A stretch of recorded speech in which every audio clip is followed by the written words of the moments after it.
I'm Yuri. I'm Jacob. And we're going for a drive.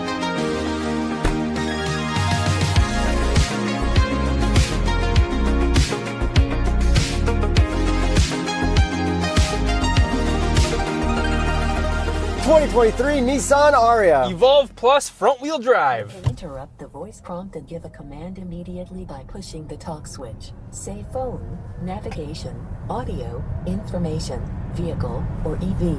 To see more commands for each category, additional commands are help. Stop! That was all right. That was all right. That was all right, power.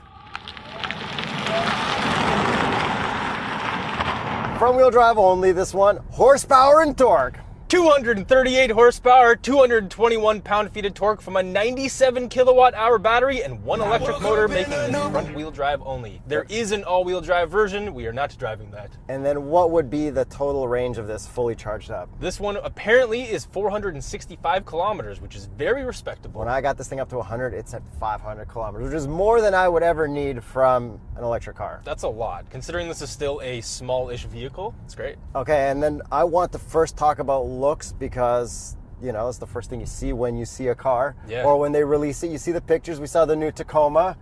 We haven't driven it, but we saw it. And it looks great. I saw the Revuelto in person, and that looks awesome. Okay, yes. Does this look good? It looks okay. I think this looks better than a lot of other EVs, especially when it's in the gold color. I'm sick of this cement color. We all know that. That's what I wanted to say first. Okay, yeah, but people are still stoked on it. A cement gray is officially dead. It's on this EV, and just kill off cement gray. But overall, I do think this thing looks pretty decent, especially compared to an ID4. ID4 is hideous, so this went the slightly better route. Okay, front end still has a white badge, just like the ID4. Yes. The V-Motion grille looks cool, though. Yeah, and then the headlights are like pretty decent looking. And the best part about the headlights is that when it's turn signals, it's like amber, which is cool. And then when you have your full headlights on, it still looks good. Yeah, like no real issues with the front end overall design. And the taillights are cool all the way across. Nothing too crazy. Every EV goes all the way across, but like, it's all right. What about the exhaust tips? Oh, got him! Let's listen to it from underwater.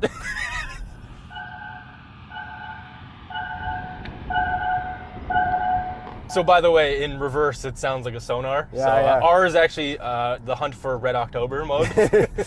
And then from the side view, the body lines are good. Nothing like crazy, nothing like too sharp, just nice, smooth, decent body lines. And we do have a slopey roof with a chrome thing along the top. And it is a two-tone color option for this one. And then the wheels are okay. They kind of look very hubcappy, but it does look like you can actually remove the center section of the hubcap. I really like the look of these wheels. And what would be the Continental recommended tire for a Nissan Ariya? The Cross Contact LX25.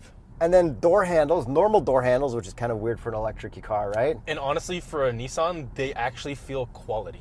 All four door handles have the little like button thing so you can open and unlock the door, which is pretty cool. And I should say that this is the Evolve Plus, which is the highest front-wheel drive trim you can get. Yeah. Because you can option this out to be more expensive in all-wheel drive. And the craziest part about the front end is that the Nissan badge actually illuminates at night. That's the craziest part. For me. Nothing crazy going on. I think the craziest part is how much better it looks than a Leaf. Okay, Like yeah. they did a good job making an electrically looking car. True.